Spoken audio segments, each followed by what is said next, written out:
Alright guys, here's a quick and dirty for doing valve springs on a Toyota when you do not have the correct tool.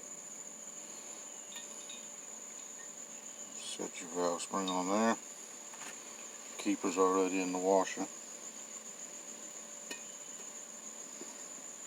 Do a little jiggle around.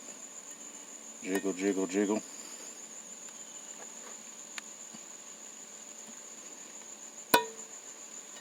Done deal.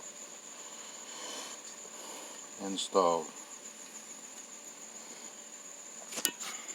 As far as the high dollar tool we're using,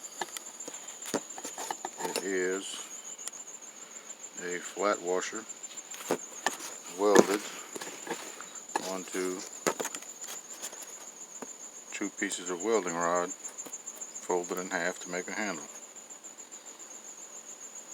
Quick, easy, cheap, get you out of a bind. So, see, I've done all the rest of these. I've got two left. I figured I'd just show you all the quick and easy tool I use to get myself out of a jam.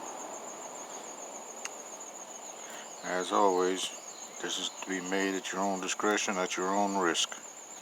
I'm not going to be responsible for anything that happens while you're using this tool if you decide to make it. Have a good one.